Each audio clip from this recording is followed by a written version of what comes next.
I'm going to call to order our meeting of our Fiscal Committee for Tuesday, June 5th. And I'm looking for a couple of my counselors. There we go. Thank you, Councilor Jameson. First thing to do is we're going to ask for approval of the minutes. So moved, Aguilar. Second. Any, all in favor, please signify by saying aye. Aye. Aye. Opposed, same sign. Motion carries. Today's my first day as chair of the Fiscal Committee, and I'm going to ask, with the full agenda as we do have, that you be gentle with me because I'm learning as I go. So I appreciate your help and I appreciate everybody's input. As discussed during the informational meeting, our first agenda item on the standardized format for reporting by city-owned assets is going to be moved to a later date until we get a little bit more input into that. So we're going to go straight to our second agenda item by Rich Oaksel, our lead internal auditor, developing citywide fees, including park department fees. Mr. Oaksel, welcome. Good afternoon. The reason we're here is because we presented a report at our last audit committee meeting on citywide fees, and we had asked permission to address the fiscal committee. And we're given that permission by the audit committee. And you should have a copy of the audit report in front of you, a very short report. In general, we found that the fees were being collected accurately and were established within ordinance. We found also that the majority of fees are reviewed on a regular basis and are updated when warranted. We've spoken with several departments, finance, parks and rec, and health department. There are hundreds of fees that the city collects, and you just spoke about that at your informational meeting in regard to the special events. The one thing we found that the city is not doing, and it's considered a best practice by the GFOA, the Government Finance Officers Association, is to have a citywide policy on fees, what the philosophy is as far as cost recovery, how often they should be reviewed. And so that was recommendation number 1 in this audit report on the bottom of your page 2 of the report. And then we also had some recommendations about kind of cleaning up the ordinance, trying to migrate all the various fees where they're found in ordinance into the chapter 15.5, which is entitled fees. And then also, and we'll have an example here from other cities, that for interest of transparency, we'd like to have a master fee schedule on the city website that people could easily find, and perhaps even have a search feature. And I have a couple of examples here. One is from the city of Houston, and the other is from the city of Hermosa Beach, California, how they list their master fees. But first I want to get back to that citywide policy. There's many examples that we could use as we develop a fee policy. I looked at one from the city of Chula Vista, California. It's typical of ones you find when you do an internet search of city policies. And what they call it a citywide cost recovery policy. And it's just sort of a general policy for departments to follow of how much they expect a percentage of cost recovery. And they basically put everything into 3 different categories and give some general guidelines as to which category fees should be in. For example, enterprise funds, we want to recover generally 100% of the cost. That's by the accounting definition. The enterprise fund is to recover the cost, both the operating cost and the capital cost. There's other fees like swimming pool fees. They're not intended to in any way, shape, or form cover the cost of providing the chemicals for the pools and the lifeguard wages. And then we have all kinds of fees that are in between. For example, when people remodel their house and they go down to building services and they have to pay a fee to do that remodeling. When we just talked about these special events. So there's many, many categories of fees, but we would strongly recommend that we have a citywide policy. And one thing I want to show you is just the examples off the internet of what 2 cities do to make the fees very transparent. So I'll bring those up on the internet here.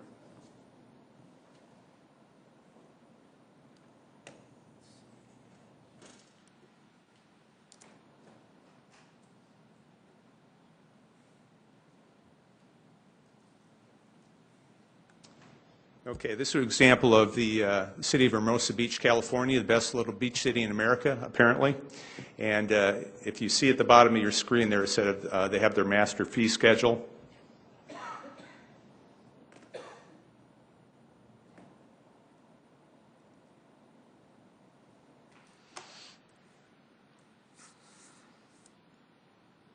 And you can see it's about a 22-page document, but they have all the city fees listed. And a nice thing about this little chart is they have when the fees are effective. They have a column there with the date. And they have the reference to legal authority and the title of it, and just a very good summary of all the fees that they have in Hermosa Beach. So it's very easy for the citizens to find. They just go to the finance department, and they just do within 2 clicks they can find that master fee schedule.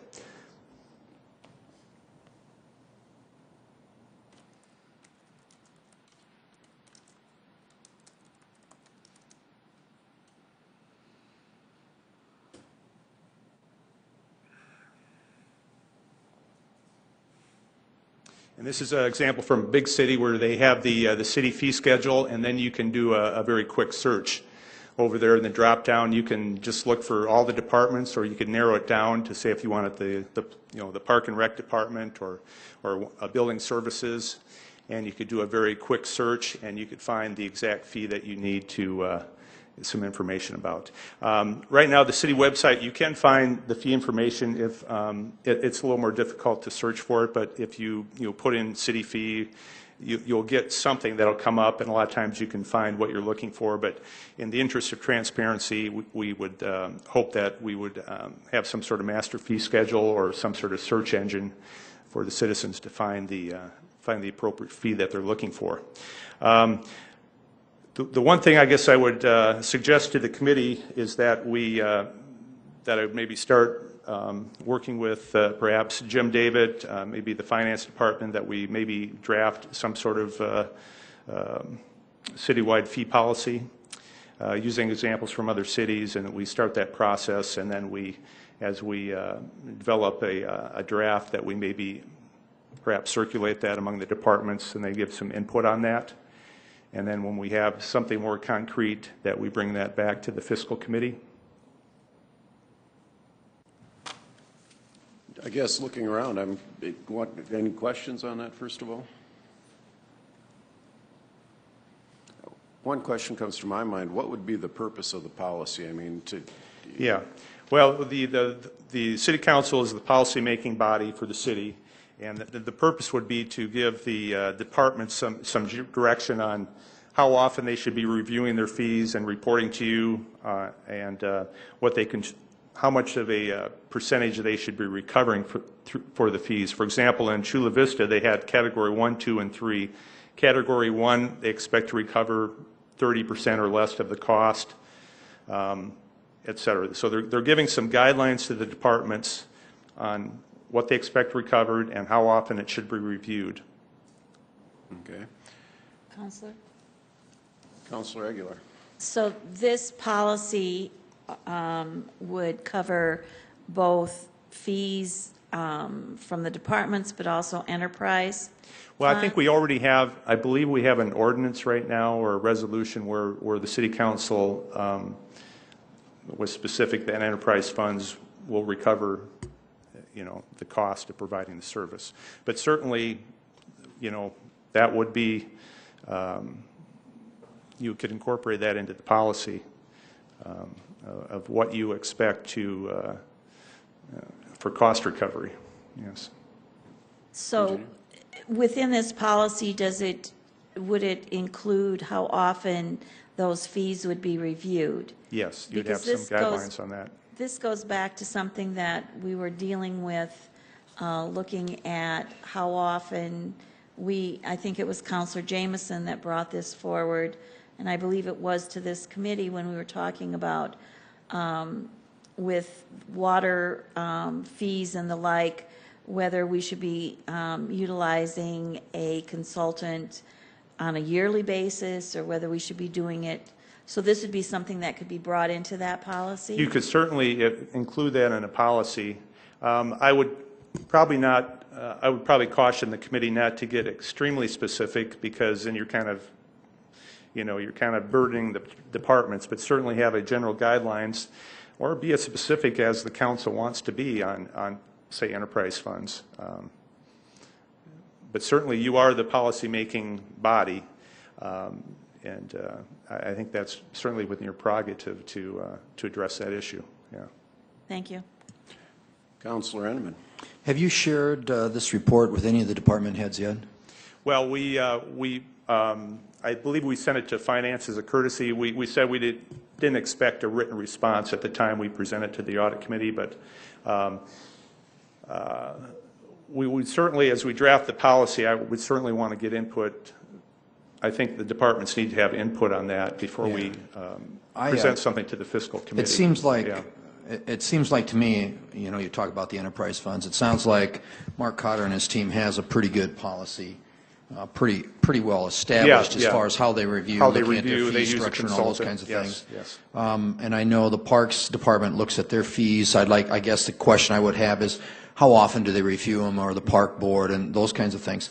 I don't know that I really want to, I guess I'd like to have input from them as far as, or be informed anyway, as far as what it is they look at. It'd be kind of interesting to know.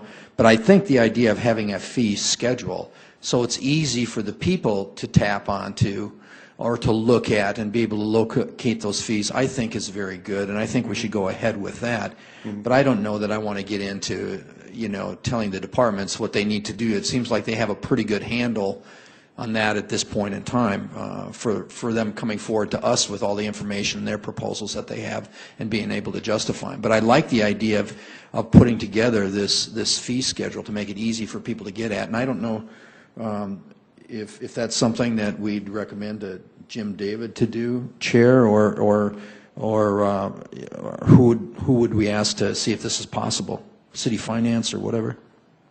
Well, I guess I'm thinking we'd need to get our information technology people involved in this to ask them.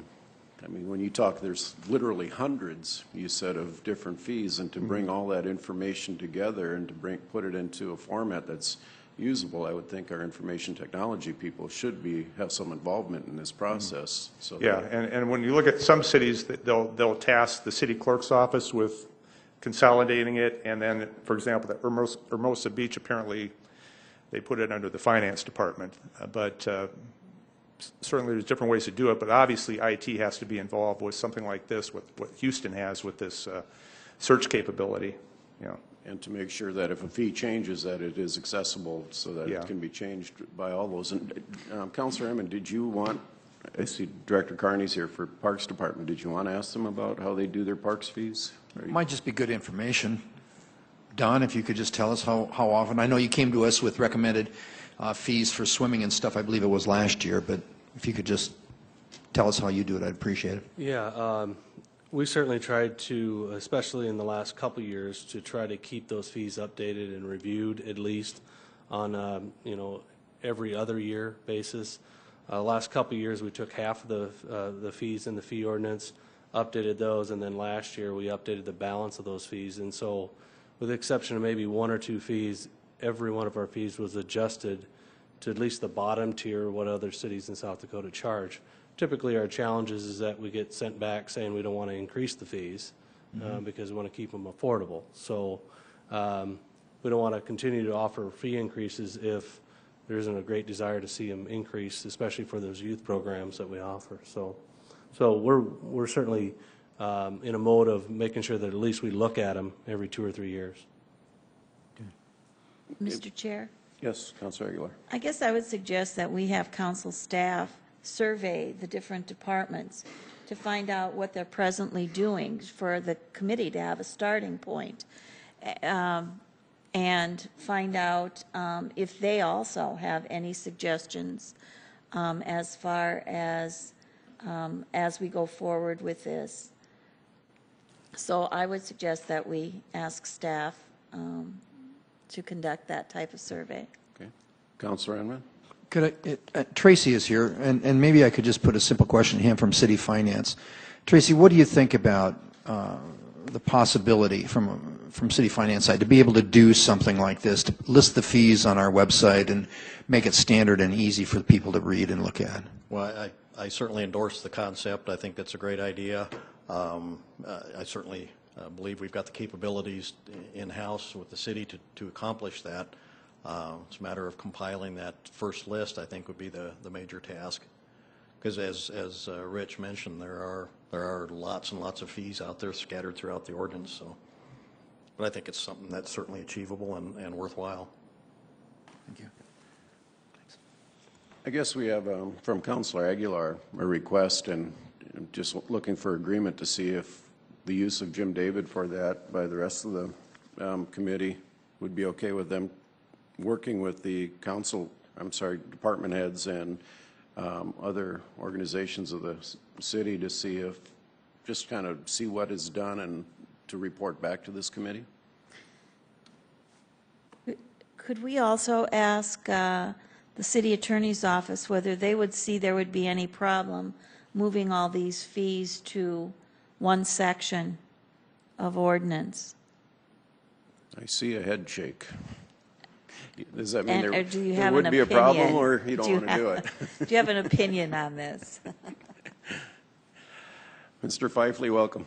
Thank you, Mr. Chairman. I would like to approach the recodification committee, and there are representatives from our office and also the clerk's office on that committee. As far as we're right in the middle of the recodification process, and I think we alluded to that last week, that perhaps we could maybe, as part of that whole process, synthesize all these fees into one area. But again, I defer to that committee, who's been looking at it in a global context for quite some time.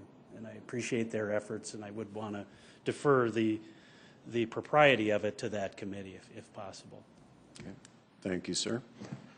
Again, going back to the question at hand, any objection? Councilor Jameson. I'm not just sure if that's the best use of Jim David's time for this particular issue. It seems, I think you're on the right track with compiling the data, and I agree with city attorney's approach to let them get through their process. I think Rich's approach in the end was to finally get it together on our website, make it friendly to the citizens to use and understand. I think we let some of the department heads work together and even through the recodification, figure out how to get them together without having our staff struggle through that process just yet. That's my take. I think Jim David's time could be spent on other things and I would agree with the policy on the rhyme or reason of why we come up with some of the fees we do, like for swimming. Why do we set it at that rate? And or any other fee that we charge? You know, it's really our decision, I know, at each of these moments when they come to us, but I think the departments would have a better understanding of what our philosophy is when they come to us looking for an increase for, and I'll just use the swimming fees to get into the pool. If they know our intentions with parks and recreation is to provide a service to the citizens, but not to recoup all of our expenses, they would, when they come to propose a rate increase, does that still fall within the parameters of what we've set up as guidance for them to follow? And that's just one example. The street department has another portion of it, and all throughout the departments. So I think a philosophy, what Rich was after was a philosophy of just how we determine what a fee should be. Where do we want to recover cost? And why do we want to recover all the cost? And should we recover all the cost? Help the department heads better understand what fees they should change or could change even. So I like the idea of coming up with some type of a philosophy statement. If it's a policy, I'm not sure, but I think the department heads would benefit from it. So each department should have their own philosophy or policy on. Well, they will when they come to us, but I think in general, if the council had an understanding of what do fees really mean to us. Now, I know they're probably different in different departments, especially with the enterprise funds. We know exactly what we want for fees. But we talked about the rate increase, rate studies. Do we want to require each department to do a study of their fees and authorize funding to do it? I don't think each department, I don't think we would have to have a policy for each department. I just think we need a philosophy statement that outlines what our objectives are for charging fees. Some cases it's full recovery of the expense. Others it's just to handle some administration fees. You know, I haven't figured it out, but I remember going through this in the audit committee, and I think Rich was trying to put through, figure out the rhyme or reasons on why some fees were what they are. You know, for licenses for a taxi cab, why do we have that kind of fee? What's our goal there? I hear what you're saying. I'm wondering how we handle that or get it addressed by ordinance. Councilor Enneman. You know, and I think that's one of those, personally myself, I can appreciate that, and a person thinks about the fees, and I think that's one of those subjective things. You know, when the departments are at a budget, we approve their budgets. They come to us with a fee structure that they believe is fair, and they have to justify it to us before we do raise the fees. And at that point in time, I guess it becomes a question of us. We take a look at the facts. We look at what the need is of the community, and then we ultimately have to determine what that fee structure is. And to me, I think it's the time that the presentation comes to us that we need to make that decision, to have an overlying philosophy of our approach to things. I don't know, in my opinion, it's awful hard for me to be able to do that. It just needs to make sense. It needs to pass a litmus test. By having an opportunity for the hearing on it and having input from the public, it allows people to give some input into what that fee structure is, and we can understand the emotion and stuff behind that. And from that, we have to make the decision. I like what Rich put together here as far as bringing forward the concept of making it easy for citizens to look at the fees that are posted, and I think that that's the direction that we really need to go. I think that'd help a lot when you're talking about fees and when was the last time that fee was raised, and then a person has an opportunity to start checking into it or discussing it with who is responsible for listing that fee. But that's kind of the way that I would like to go on it. So, Councilor Aguilar. Basically, are we saying that we want, through the recodification project, to consolidate all fees into one section of ordinance, but we also want a master fee schedule online? So again, we have to look at how we're going to get that accomplished. I think what Councilor Jameson said, a suggestion that we allow the city attorney to approach it his way, I think makes sense. And then from the information that we gather from him, we'll find out what our next step is going to be. How far are we in the recodification process, and when would we expect that those fees would be pulled together? Mr. Chair, thank you. Councilor Aguilar, we're in the process of working with American Legal Publishing at this point to recodify all the ordinances, and I'll approach the recodification committee immediately as far as whether those fees can all be consolidated. And I think American Legal Publishing will be a great resource for us. They do a number of municipal ordinance publishing across the country. We can perhaps get some ideas from them, too, on how to make it more user-friendly as well, and what they would suggest. And certainly I'd be happy to come back to this committee and report next time as far as what we found out from American Legal Publishing and also through the process. So all fees are in ordinance, and that would be how we would attain our master list? Yes or no? Standing here, I can't think of fees that are not via ordinance off the top of my head, but certainly I'd be happy to take a look at it with that recodification committee and get back to you folks next month at your next meeting and let you know what is possible, and hopefully we'll have some suggestions from American Legal on how to best make it user-friendly. Great. Any disagreement with that? Councilor Jameson, comments? I think thank you, David. I'm not sure, but I think just to boil this down real quick, I think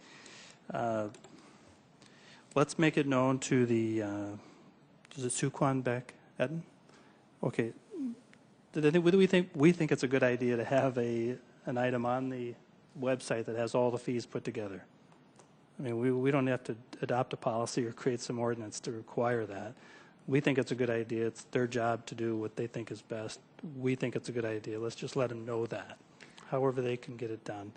The ordinance that includes all the fees within one ordinance, I'm not sure that whenever that plays out, that's fine. I think the intent, though, from the audit committee was to make it easily accessible to the public, and I think we can get that done right away. But would it, Councilor Aguilar? would it be IT's responsibility to pull all those fees together? Is that what you're saying?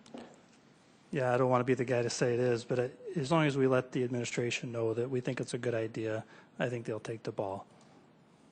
Okay.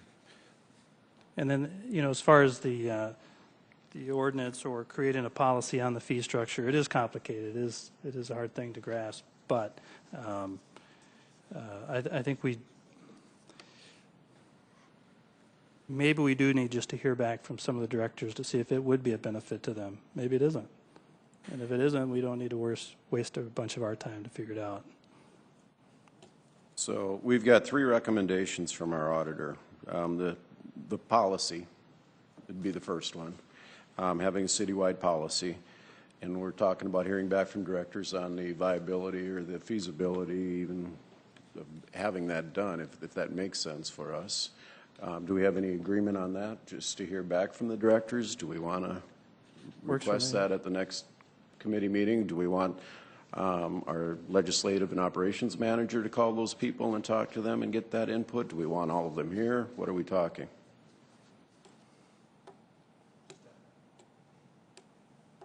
Councilor Enneman? I think Greg's idea is a good idea. I mean, the directors know what we want. We can share that information at the leadership meeting with them, but maybe even just have Jim David just stick it on his deal and just send out a notice to the directors or something and collect their input maybe. Through Jim David? Are we okay with that? Sure. Okay. Mr. David, you have your orders. Thank you. Okay, that's our first one. Second one, consolidating under Chapter 15.5 fees. Do we want to bring that to the level of discussion before the full council as an ordinance? Discussion.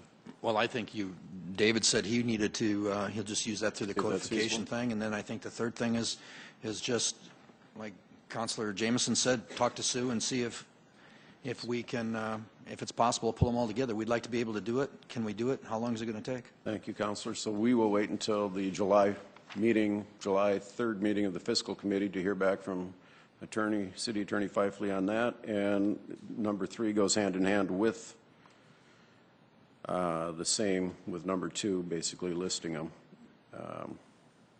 So is everybody comfortable that we addressed everything here? Councilor Aguilar? I would suggest then that we invite Sue Quambeck-Etten to our July meeting to discuss that aspect of. Great idea, and I'll leave it up to Jim David again to extend that invitation. Okay. Any other questions on the fees and audits? Mr. Oaksel, thank you. Appreciate it. Excuse me. Item C on our agenda, discussion on the pension design study and we're going to have Mr. O'Toole up first the way it looks. And yesterday we had a meeting with the Pension Review Board for us to hear their thoughts on what direction the city should go. And this has been an ongoing discussion. It is somewhat time sensitive, so I imagine we'll be spending more than a little bit of time addressing this issue tonight. So I'd like to start with Mr. O'Toole. Councilor Bill O'Toole, Human Resources Director. I didn't have a formal presentation. I think there's been a great deal of information that has already been shared with the Fiscal Committee on this matter. You've heard directly from the board, its consultant as well. I guess I thought mainly the role would be as if you had any questions as you were processing and discussing this ongoing issue. We certainly wanted to be available to take those questions. We did have a member or a spokesperson from the pension boards available earlier because of the longer discussion at informational, she had to depart. But we do have one employee representative trustee member here as well, in case there are any questions to go in that direction as well. But if it's okay with you, I'd just like to answer questions as they may come up to help the council's discussion. Well, then to recap then, back in March, and this is, like I said, been ongoing over several months, basically, over the last year, we've had the Employees Retirement System and Firefighters Pension Fund Board as trustees do a review of our current pension system and to make recommendations to the council and to this committee as to which direction we should go. We have two options at this point. One is to go with their recommendation, and the other option is to look at pursuing enrollment in the South Dakota retirement system.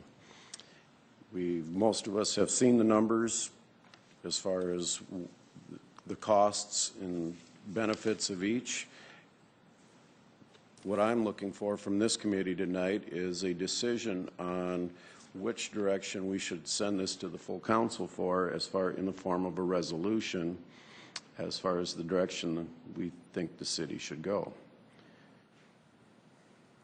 Anybody want to step out on that limb? You had questions. Councilor Jameson. Yeah, well, it's a little heavy for us to make a recommendation, I think, to the full council on this particular plan, but, you know, as I understand, maybe clarification if I could, and recapping is probably the best way to start. The mayor recommends having the new employees join the South Dakota Retirement Group, right? And the committee, though, recommends something different. Right. The pension board, and I think maybe to help the discussion, it's always good to talk about which group are you talking about, whether that's current employees or future.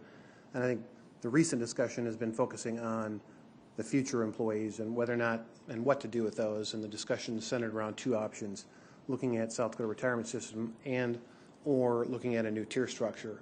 And as this body knows, and I think everybody is now aware of, that the pension board had recommended the new tier structure, and that information has been shared with you along with the savings.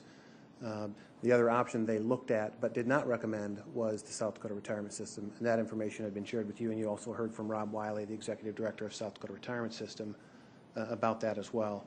And Councilor Jameson, you're correct. Once the pension board issued their recommendations at the request of it, and I think it was the fiscal committee, they had asked the mayor his position with respect to those recommendations as well. And at that time, he shared his position that it was his opinion and recommendation that consideration and discussion be focused on SDRS as well. And what he cited in terms of his position with respect to that recommendation was that it was obviously a good plan, it was well funded, it helped attract and retain employees, but ultimately it got the city out of the pension administration business long term.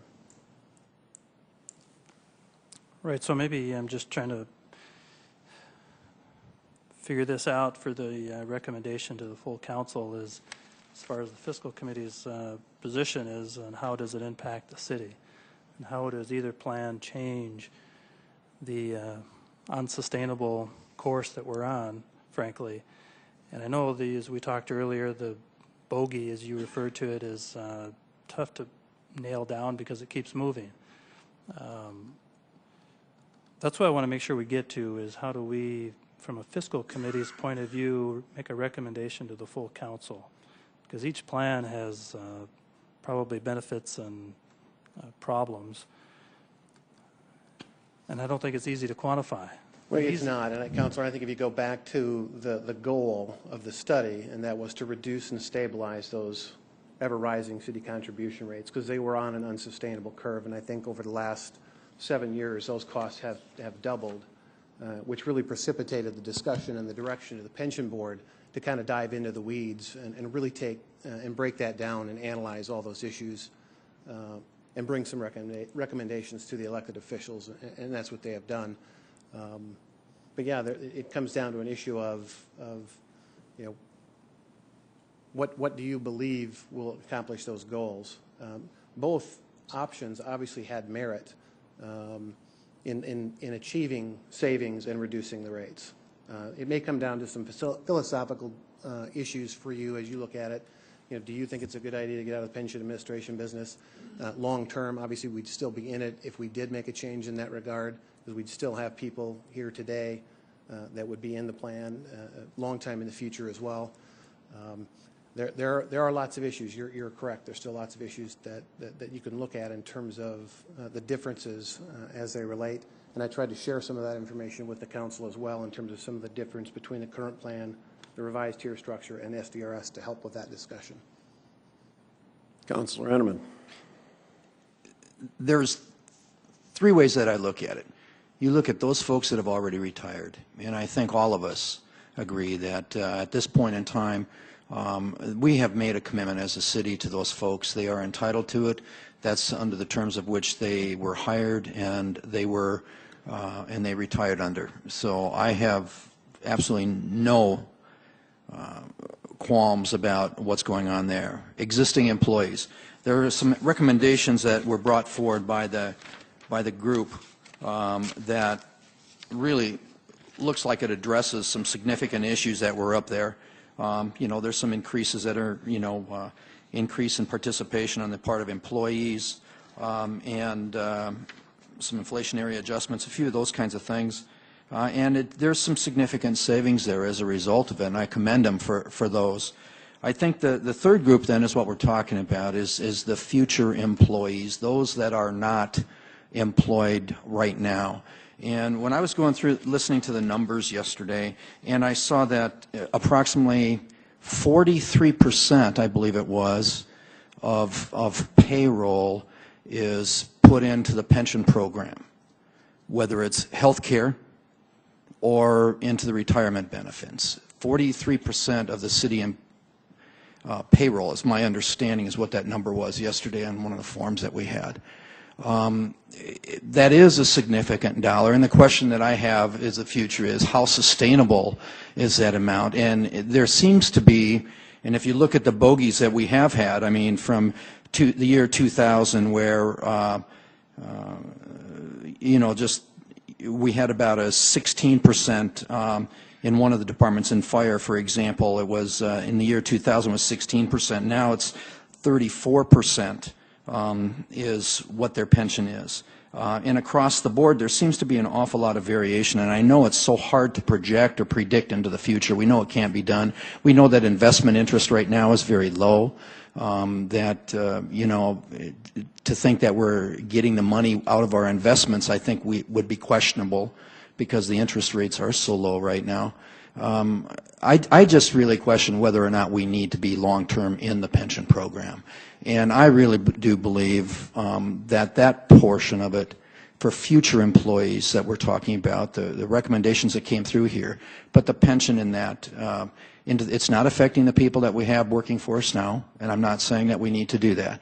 I like the recommendations that are out there. But as we look to the future where the city might be and what we need to do, I think that we should look at moving to the state retirement program for future hires, not for those folks that are employed by us now. And quite honestly, that's the way that I would like to go. And Councilor, if I could just follow up and clarify, I think what you're getting at in terms of the percentage of payroll issues, the employees obviously contribute 3% of their pay. The public safety employees contribute 8% of their pay. And for 2012, because the rate changes every year, in fire it is 34.86% of payroll, and in police it's 29.67% of payroll, and in the general division it's 18.39% of payroll in order to fund those benefits. And obviously that rate changes, excuse me, on an annual basis. And that's what we've been talking about, is that over the past 5 to 7 years we've seen those costs increase and rise dramatically, and a course of doing nothing really isn't sustainable, and that's what precipitated this analysis and this discussion and brings us here today with some recommendations to help control that.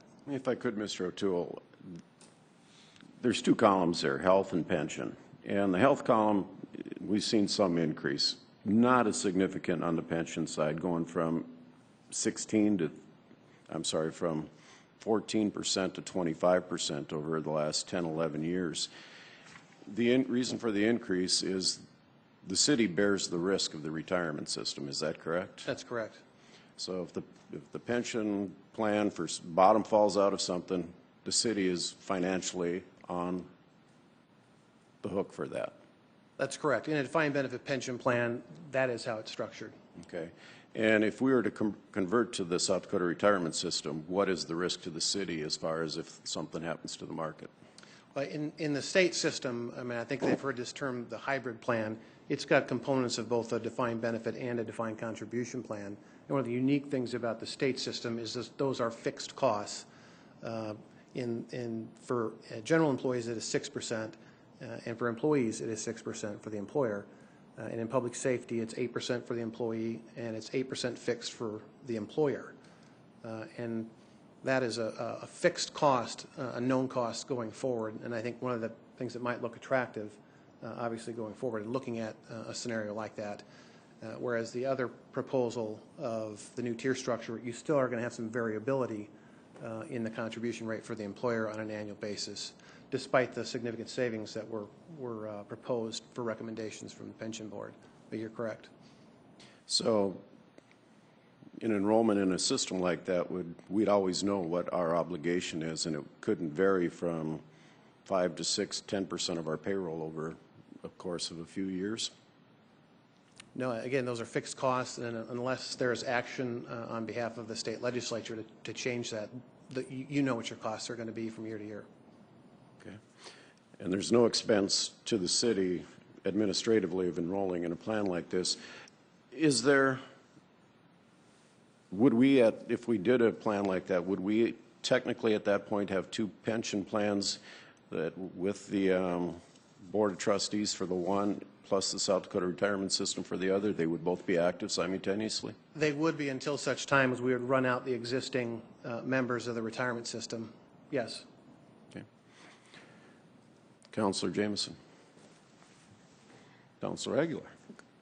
It was explained to us yesterday that looking at the state pension plan, that it was reviewed back in 2006 or 2007, and it was again reviewed over the past 2 years. Could you give us the reasonings why the choice was made to stay with our plan rather than going to the state plan by the pension board? Yeah, I think in terms of, and I think Angeline Lavin was the spokesperson for the pension board, and if I remember it correctly from the meeting, I think their rationale was they believed the revised tier structure was a better fit for us as an employer. They believed it served us well. The existing plan was well managed, well funded, and they liked the idea of local control versus giving up that local control with the South Dakota retirement system. If I'm not mistaken, I believe those were kind of the three primary points I recall from the meeting. Councilor Aguilar. And when you look at, I understand that it would have to go before the legislature if we were to go with a state plan, and we would have to get their approval. Talking about local control, would we have a place on their board, or would we just have to follow whatever dictates that came through the system? That's a good question, Councilor. I don't know I know the answer to that question. And I'm not sure I'm familiar with the makeup of the existing state retirement system. I know Angeline Lavin actually used to be a former trustee member, as is one of our current Board of Trustees on the Firefighters Pension Fund. But I don't know the answer to that. That might be something I can follow up with Rob Wiley. If I could, is there anybody from the Employee Pension Trust that would like to address Councilor Aguilar's questions regarding why we stayed where we are? Any representatives here? Lieutenant, thank you. Chairman Matt Burns with the Police Department. I am the Police Department representative to the Pension Board. I just want to echo what Bill O'Toole said, that it is the board thought, and speaking for the board, certainly not myself, it is a local control issue. It is well-funded, well-managed. We have a retained member investment advisor that reports to us quarterly, and we work very closely with.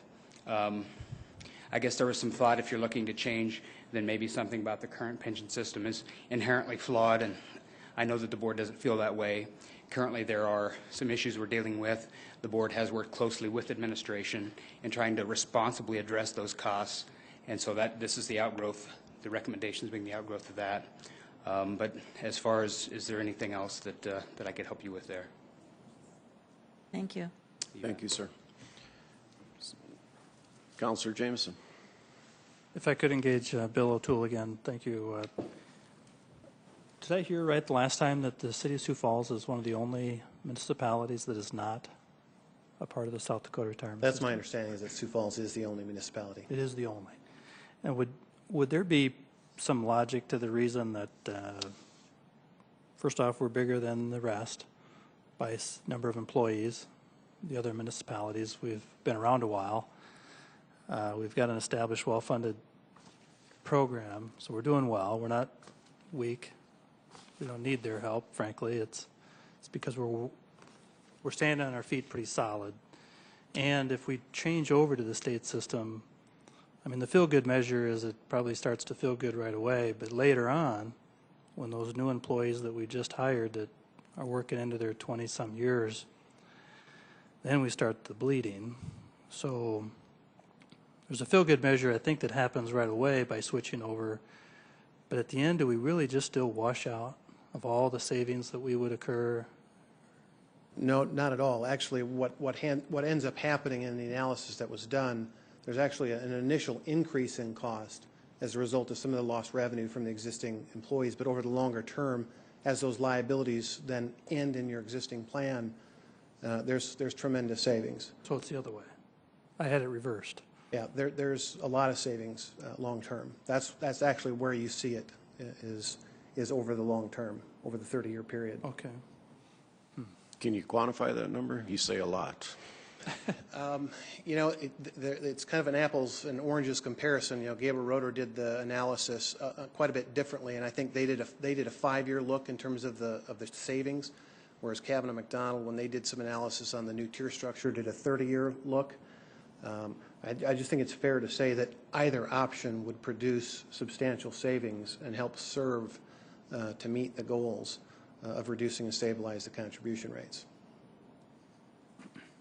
Councilor Aguilar. So can you take half of what the pension board wanted as far as the health and go to the state system? I mean, can you separate this out, or does it need to be together? I mean, when you looked at those numbers that we originally got, with the recommendation, it showed it with staying with our plan and then those additional savings through the health plan, from what I understood. I'm not sure I'm following your question, Councilor. Well, I've heard the comment that you take one plan, you know, either the recommendation, and the only recommendation that we got from the mayor was looking at the pension plan itself. From my understanding, I'm not, you know, would it still be presented in the same way to the bargaining units as far as if you were looking at proposing the state pension plan, then would you still put those other recommendations before them as far as the health costs?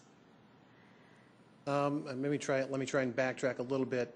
As it relates to those future employees, Right. Obviously, there is no membership vote as it relates to the future employees and the structure of the future employees. The only time the current active members would vote is when we get into the discussion of dealing with current members and asking them, you know, in the proposal it says to increase their contributions 2%. And to consider elimination of the retiree health care and go into that stipend. That would require a vote of the membership. But that's for the current employee group. For future employees, this is just a discussion for the elected officials in terms of setting a policy position for the City of Sioux Falls going forward.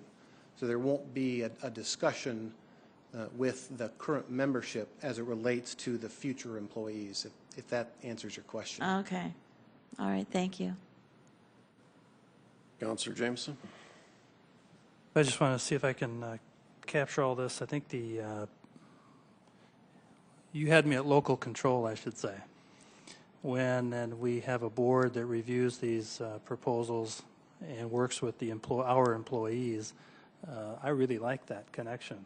We would give that up, wouldn't we, if we switched over to the South Dakota retirement system?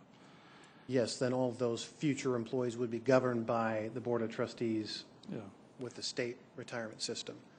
And it was communicated to me on that issue that there's an election process for those trustee representatives to get onto the state retirement system. But they would control, obviously, to make the decisions regarding the assets.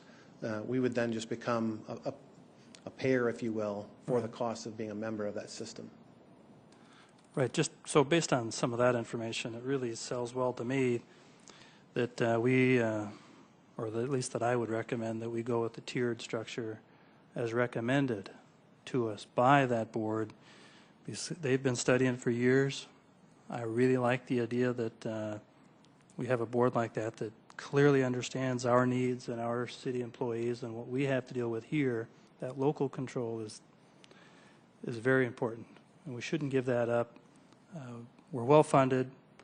For those two reasons, really, it sets well with me to recommend potentially to the rest of the council that we go with that recommendation, the board's recommendation.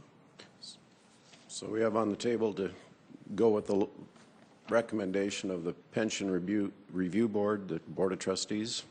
Is that what you're, and not pursue the option of the South Dakota retirement system? Right, if I could, Mr. Chairman, I think, Bill, if you could direct us, I think the process here would be that we would get to the full council. They would ask, you would ask, somebody would put a resolution in front of us giving that very well outlined approach of how we want to handle this. You would then take it back to the employees and have them vote on it. Right, and well, not the employees. On this particular issue, what we're looking for initially from the Fiscal Committee and ultimately to the full council is just a general sense of support and direction. And from that sense, we can then start the wheels in motion for the ordinances and different issues. And then we start having the discussion back to the current employees, and that's when we get to the issue of educating and voting and doing those things. Right, because as I understand it, the current city employees, if they vote down what we recommend, where does that fall? I mean, who's ultimately in charge here? At the end of the day, I suppose it comes to us, but there's a little effort, and if we propose something and they all vote it down, we're nowhere. Right? Again, it gets confusing when you just start talking and shifting in between the various employee groups. But on the current employees, when we get the general sense in terms of what the council believes would accomplish those objectives, yes, then we would put those wheels in motion. And if we have a membership vote and they don't vote in favor of those changes, it becomes a dead issue at that point. So it never gets to the council for a vote. And you play that scenario out too and say, okay, the membership approves it, then it comes before you in terms of ordinance changes, and this body would then vote on those changes as well. And if this body didn't support it, obviously then it wouldn't go through as well. Right, so I think what I'm hearing is that it's good for us to stay in general terms of an approach so that you guys can hammer out all the details, but you've got some guidance from us. Correct. We're working with the employees. They're become a part of this discussion. Everybody comes together, and the council would probably, at the end of the day, say, "That's if it works for them, it works for us." Right. As it relates to the current employees. I know. I'm shifting gears, but you know what I mean.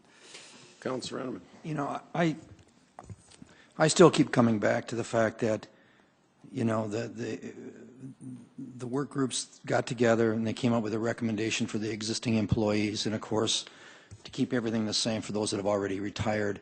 I still question going forward why we would not want to join the state system where the rates are fixed and we know what our costs are. And the consultant we hired said there's going to be significant savings going into the future. And we're looking to the future and future employees, not affecting those that we have now other than the proposed recommendations that the board came up with. So I guess I'm still kind of hung up on that. it's like looking at fixed interest rates versus variable rates. Yeah, variable rates are really great if the rates don't go up and you got a really low variable rate. But at least if you have a fixed rate, you know how you can plan going into the future because you know what those costs are going to be. So I guess that's kind of the way that I look at it, and I still have some issues with that. And just kind of being new and looking at this and thinking about to me, it just makes sense to go with the state system. If we're the only one on there, and it's proven that it's been a good system, it's been very, very good, just like ours. And again, I'm not taking anything away from the people that did the work. They did the task that they were charged to do, and they did a good job on it. Ultimately, we have to make the decision, or if it goes forward to the vote of the membership and they turn it down, the decision is made for us. You know, we stay on the same path. And I guess then I'm throwing it right back at you, and I'm saying, how often do we look at the pension review, or how often is it something that we need to look at? Do you look at it every 5 years? Do you look at it every year? What is the charge that you give your groups as far as looking at that? Is it just a case of economics that create the need?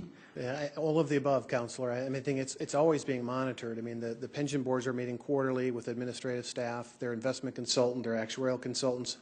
We're continually looking at that, and obviously, this is a well-managed fund. It's well managed. It's well funded. The issue has always been that of cost. It's expensive to do that, and that's what we've been monitoring and what started this. I'd also like to comment too that I'm certainly not surprised that there's difference of opinions as to which direction might be the best solution. Depending on how you look at it, I don't think one position is necessarily wrong or right.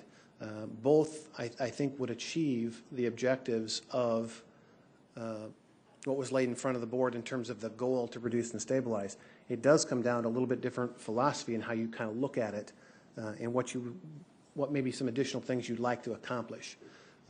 You favor fixed rates. That's a good thing. You like local control. That's not necessarily a bad thing either. So, I mean, there's good arguments on both sides of those equations, and we can certainly administer that situation in either direction in a satisfactory way that, in my opinion, wouldn't jeopardize our ability to attract and retain employees moving forward. But it's a good debate to have, and like I said, I'm not surprised that there's a difference of opinion on this, depending on where you might lie. Thank you, Mr. O'Toole, and I think that's what it comes down to. If we change, can we attract and retain future employees for our city? If we stay the same, can we attract and retain and in my opinion, employees? My answer to that is yes to both. Yes to both. I believe the revised tier structure is still a good plan, and I believe the state retirement system is a very good plan as well. So then, in my mind, if I may address this, to Lieutenant Burns's position, we do have a well-managed plan. There's no doubt about it.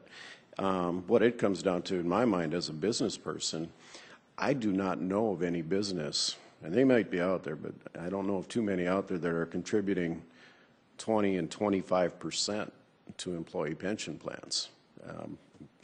Most of them are 3 to 5%. A generous one would be 6%.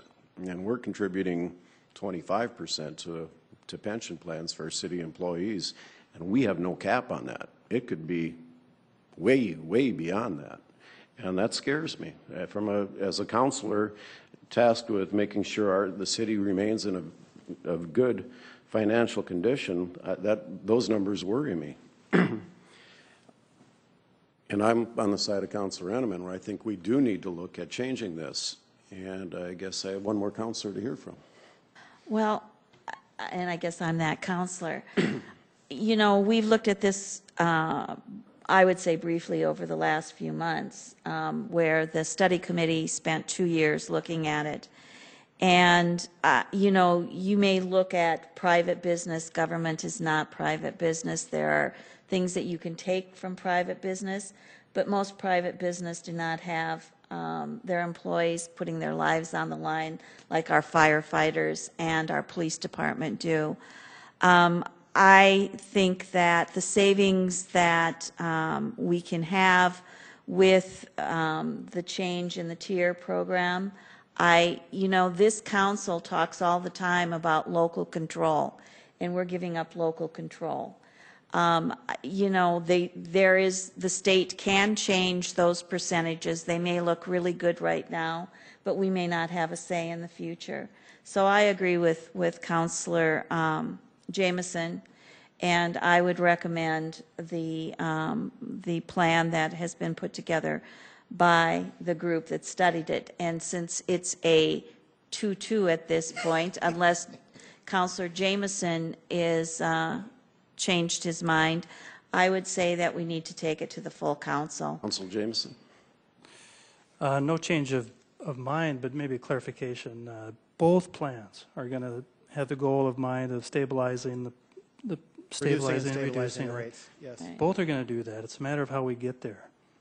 And giving up the local control is a problem for me. But as well, I think it's having our board that can interface with the employees is a very important step in this. And if the employees come back and say, well, you know, we want a whole lot more benefits and a whole lot more of our things covered, well, we can identify what we've got for a group. But they all know that the scenery on the horizon is changing.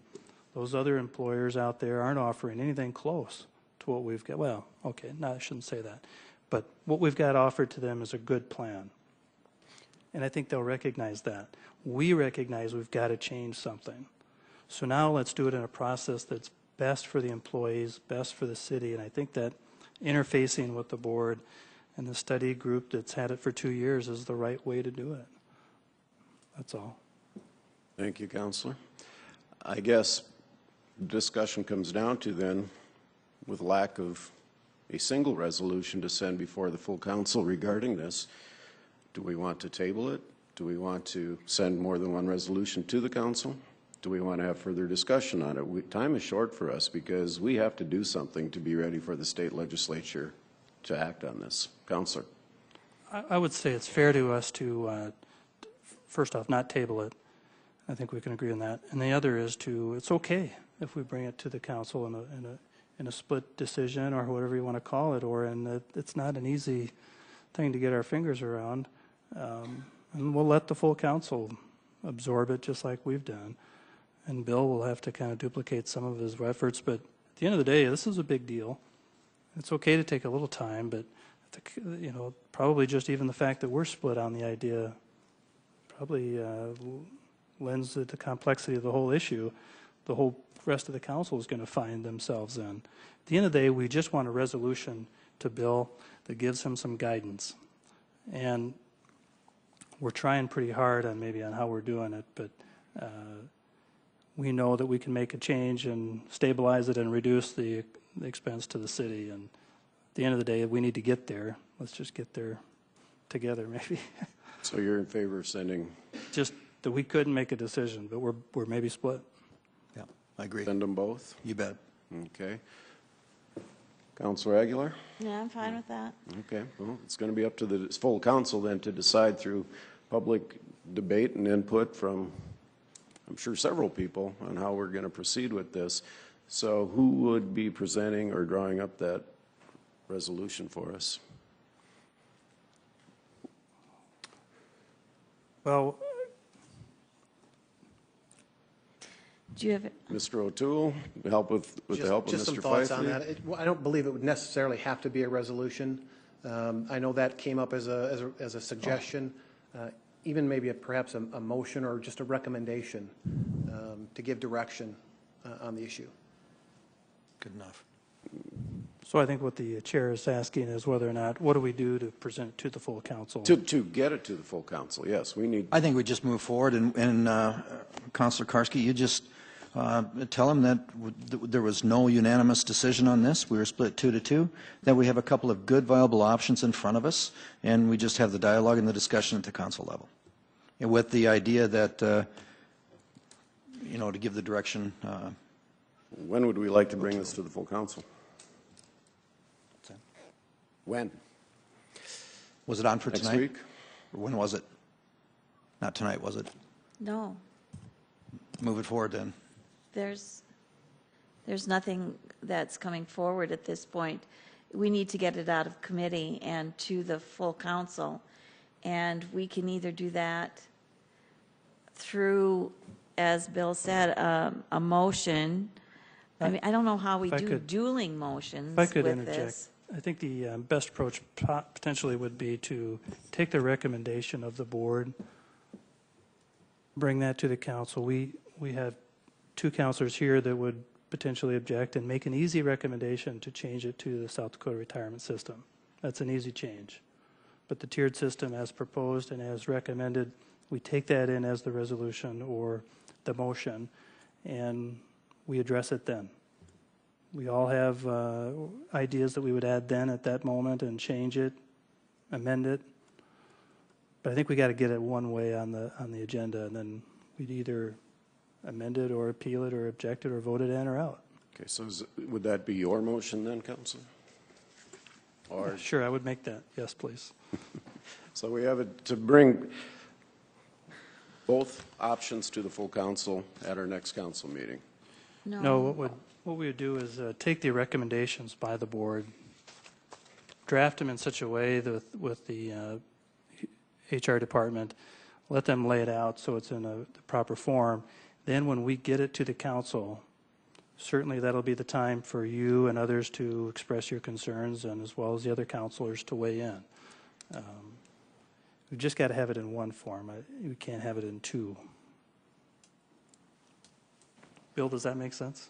I think so, and I think if I heard it correctly, what you'll end up doing as a committee is just carrying in your position that evening, indicating that you couldn't come up with necessary conclusion, but here are the two options that are in front of you in terms of potentially two drafted resolutions that would accomplish either objective for you to consider that evening. Does that seem reasonable? No, I'm confused. So Councilor Jameson just said we go forward with the motion to approve the tiered approach, one motion, and what you're saying is we can bring them both forward? Well, what I was trying to, and maybe I didn't hear all of it because we were discussing the technical side of trying to get this accomplished. I think from the fiscal committee, you're just going to go into the full council and give a report on what you have done, couldn't reach a conclusion, but ultimately you've got two options that you're considering. You'll have two resolutions that would do both, and you'll have the debate. If that works, I mean. I guess that's the way I anticipated it happening, and do we need from this committee then, do we need a motion or a vote then to do that? No, we just go forward. We don't need a vote on anything here. We just go forward and have two motions ready. Okay, so I would direct then that your office take that action, sir. I would suggest that we have a motion on the record that the process that we're going to take it out of committee. That's usually how we do it. Okay. Is that a motion? Well, yeah. So I think if I can get this, I think we don't need a resolution. We really can approve it by a motion, and a recommendation doesn't need to be a resolution at the end of the day. Councilor Erpenbach, you want to help us out here? I just want to remind you how the council voted on the event center location. If you'll think back, there were two competing resolutions at that time as well, that we can vote in that same way this way, that we're maybe taking this a little farther than we actually need to, that you can just say to the clerks that we're moving this forward to the full council as two different competing resolutions and be done with it, that you're okay doing that. And I guess that's what I was thinking along exactly the same lines with the event center. Remember, we have precedent for it, that you're okay doing that. Okay. And for which council meeting were we discussing? As soon as we can. Okay. Yes. You just want us to produce it? I guess preparing that resolution's to be ready by that time. How long will that take? Well, we could add. We have a number of deadlines now, and I don't have all those memorized, but I know that we can take an item from a committee recommendation and place it on the next agenda, which would be June 12th. That may be a little quick. Otherwise, we have the 19th, which would be the third meeting of the month. And since I won't be here on June 12th, I'd prefer June 19th. June 19th. Okay. And then I can work with Bill on the deadline for that. Thank you. So then we'll take it to June 19th before the full council. Thank you. Any other discussion? Seeing none, we'll move on to last item on our agenda. Get to my agenda. CIP budget process update, and I believe we have Director Turbach to introduce what we're going to be talking about. Good afternoon, Councilors. Tracy Turbach with the Finance Office. I know the Fiscal Committee over the last couple of months or so has had some discussions ongoing about the CIP process, and in some of those discussions, questions or comments have been made regarding the opportunity for input in the process, either from the public or the outside organizations. So I thought it might be helpful in that context to have an overview of the current CIP process and somewhat of an explanation of the extent of opportunities for public input in the process for the capital program, as well as involvement by outside organizations. So I thank you, Councilor Karski, for allowing us a little time on today's agenda. I know you've been at it for quite a while. I've asked Janelle Zur from the Finance Office to provide this overview to you. Janelle is a finance manager in the department and is a key individual in not only the development of the capital improvement plan as we go through the process each year, but also in administering the plan throughout the year as departments work through their various projects. So again, thank you for the time, and with that I'll turn it over to Janelle. Thank you. Welcome, Janelle. Thank you. Thank you. I promise to try to keep it short. I know we're running short on time. The development of the capital plan is an extensive process. At the end of this month is the time that you guys will get the book from us, and it's a large book, as you remember, with well over 200 projects in it. And the process that goes about to develop that plan is very extensive, and it basically runs year-round, which I think that a lot of people don't understand. Again, exceptional amount of time and effort is put into it by our staff, and they work to coordinate and prepare this document for you on a yearly basis. There's basically 4 stages that we go through to develop the capital plan. The department starts out, and they also get much input from their advisory committees and different boards. And then it comes to finance and the mayor to review, and eventually to the city council for final approval and discussion. So we'll start with the departmental review. Again, the review of the new plan begins in November, so these departments take the book that we're currently in and pick it up again in November and look to develop the next 5-year plan off of that. The master plans are really what drive a lot of the projects that you see come into the capital program in any given 5-year cycle. Those are developed by the Parks Department and Public Works, probably exclusively. I know some of the other departments also do it, but those are kind of our 2 big departments that are the players within the capital plan. And in the development of those master plans, there's extensive public input and board discussions, and eventually approval by those boards of these master plans that set forth sort of the roadmap, if you will, of what projects that they want to pick off on a yearly basis that you see in the CIP plan. All these departments coordinate with each other and go through numerous research studies to make sure that everything that's in those long-term plans coordinates with the overall efforts of the city. The departments also consult their different staff. Again, the CIP process isn't a point in time. It's an ongoing discussion that staff has internally as well as with outside entities. So they take all that discussion into consideration, and priorities are discussed and put into the plan for further discussion.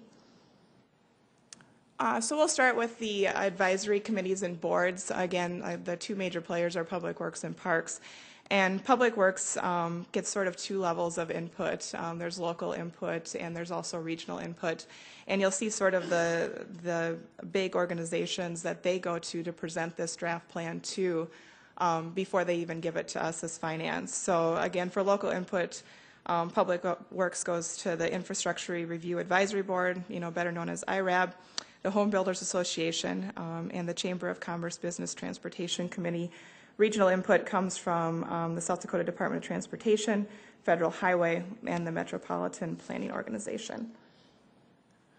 So again, to give you sort of an idea of what makes up those boards and how many people actually have input into the projects that are in the plan, it's kind of outlined on here. Again, the Home Builders Association and the Chamber Business Transportation Committee gets a crack at this in March and April.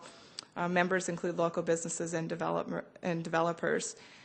And they are presented the plan. They are given the opportunity for input and suggestion. They also, with IRAB below, you see as well, they see it at the same time. And again, all the members are listed there to kind of give you an idea of the various community members that have input. At this level, the pooled projects, I know that's a big topic of discussion for the arterial street projects, are also laid out to these groups, and they have input as to what the major needs are for those projects. Regional input comes in the form, first of all, from the state and federal highway. It's very important that Public Works coordinates with these organizations.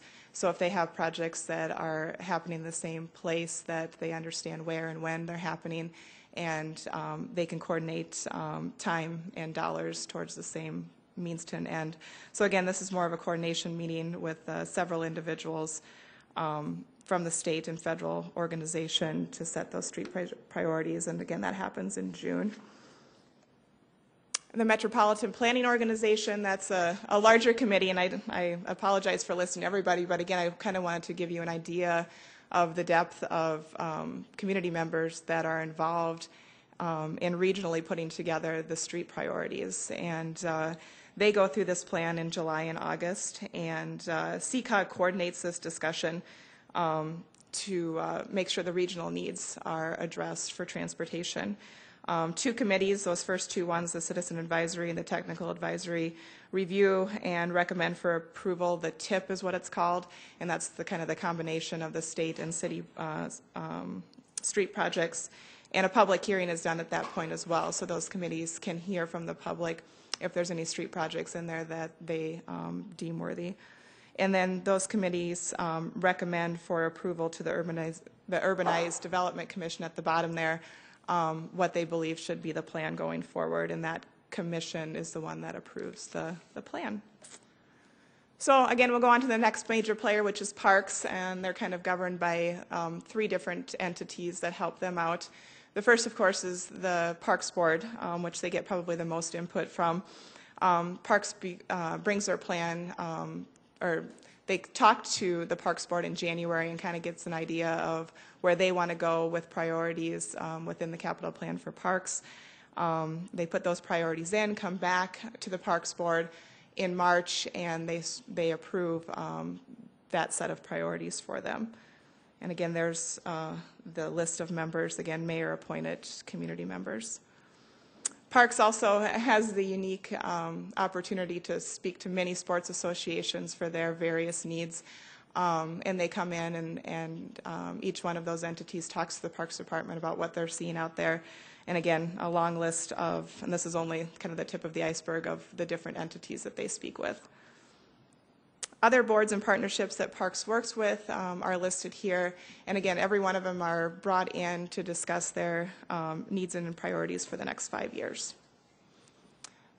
The final step, kind of in coordination when you guys see the plan, is the Planning Commission. There is state law that requires that the Planning Commission must look at the 5-year plan to make sure that it's in coordination with the efforts of the long-term goals of the city.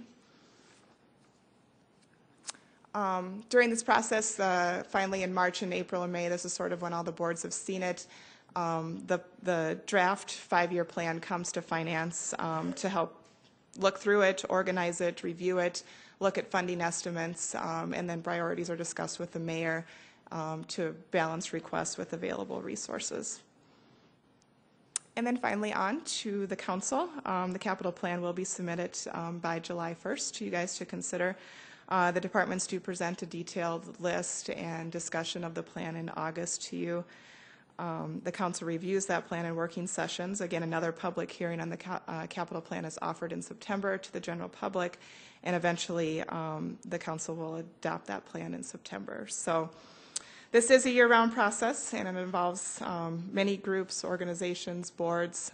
It's very time-consuming, and we take in all that advice to develop the best 5-year plan for the City of Sioux Falls. So I will take any questions. Thank you very much, Janelle. This was meant to be informational for the council as well as for the public. Do we have any questions from anybody on the committee?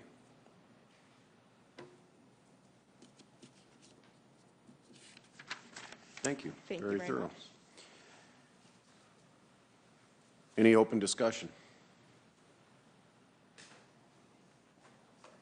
Seeing none, I will say that.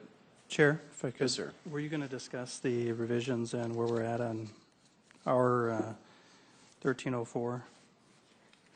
That ordinance regarding the one that we've been working on for quite some time regarding the Capital Improvement Program Review Committee.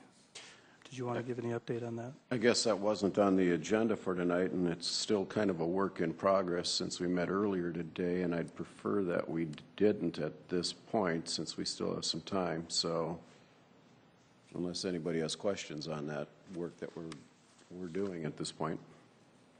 We've met with the city attorney, we've met with our legislative and operations and budget analyst, and we're still working on the process of reviewing what exactly a CIP committee should entail to bring it forth to the full council to see if they agree with us. So through which committee? Through this committee? Yeah. Yes, okay. So, Councilor Aguilar. Do you expect to have something at the July meeting? Because we need to remember that we probably won't have committee meetings in August because of budget hearings. Okay. I don't see it being a problem having it ready by then. It's kind of in the, getting close to the final stages, review and that type of thing, so. Thank you. Any other business? Seeing none, do we need to vote on? Move to adjourn. Second? Second. All in favor? Aye. Aye. Meeting adjourned.